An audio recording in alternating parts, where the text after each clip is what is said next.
What do we mean by the self? If you ask somebody what the self is, he would say, it is all my senses.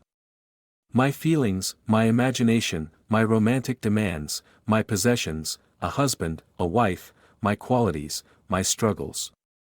My achievements, my ambitions, my aspirations, my unhappiness, my joys, all that would be the self. You can add more words, but the essence of it is the center, the to me, my impulses, I am impelled to go to India to find truth, and so on. From this center all action takes place, all our aspirations, our ambitions, our quarrels, our disagreements. Our opinions, judgments, experiences, are centered in this. This center is not only the conscious self acting outwardly but also the deep inner consciousness which is not open and obvious, it is all the different levels of consciousness. Now the questioner asks, is it possible to be free of this center? Why does one want to be free of it? Is it because the center is the cause of division? That is, the me is the active element that is operating all the time. It is the same me with different names, with a different colored skin. With a different job, with a different position in the hierarchical social structure, you are Lord so-and-so, somebody else is a servant, it is the same me dividing itself into all these different categories, socially, economically, and religiously. Where there is this division there must be conflict, the Hindu as opposed to the Muslim, the Jew, the Arab, the American, the English, the French. That is physically obvious and it has brought about tremendous wars, great agony, brutality and violence. The self identifies with an ideal, noble or ignoble, and fights for that ideal. But it is still the ego trip. People go to India trying to find spirituality.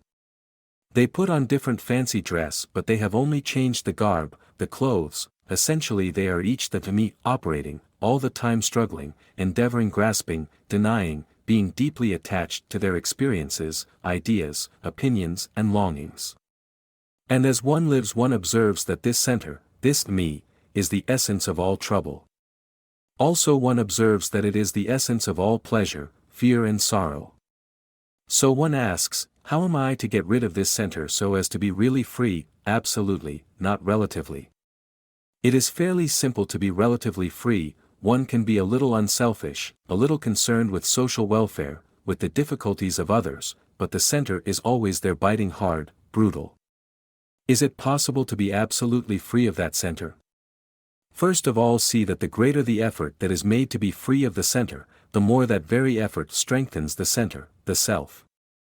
For those who go off into meditation of various kinds, trying to impose something upon themselves, the me that identifies with that effort is captured by that and says, I have achieved, but that me is still the center. To be free there must be no effort, which does not mean doing what one likes, for that is still the movement of the self. So what is one to do? If you are not to make an effort, because you see the truth that the more effort you make the greater the travail of the center, then what is one to do? The questioner asks, is there a real self apart from the self created by thought with its images? Many people ask that. The Hindus have said that there is a highest principle which is the self. We imagine also that there is a real self apart from the me. You all, I am sure, feel there is something else beyond this me, which has been called the higher self, the sublime or the supreme self. The moment we use the word self, or use any word to describe that which is beyond the self, the me, it is still the self. Is it possible to be free of the self? Without becoming a vegetable, without becoming absent-minded, somewhat mad? Which means, is it possible to be totally free from attachment? Which is one of the attributes, one of the qualities, of the self. One is attached to one's reputation, to one's name, to one's experiences. One is attached to what one has said. If you really want to be free of the self it means no attachment. Which does not mean you become detached, indifferent, callous, shut yourself away, which is another activity of the self. Before, it was attached, now it says, I won't be attached. That is still the movement of the self. When you are really, without effort, deeply, basically, not attached, then from that deep sense of no attachment comes responsibility. Not responsibility to your wife, to your children, but the deep sense of responsibility. Will you do it? That is the question. We can talk everlastingly, put it into different words, but when it comes to testing it, acting, we do not seem to want to do it. We prefer to go on as we are, with the status quo slightly modified but carrying on with our quarrels. To be free from your own experience, from your own knowledge, from your own accumulated perception, it is possible if you go at it. And it does not take time. That is one of our excuses.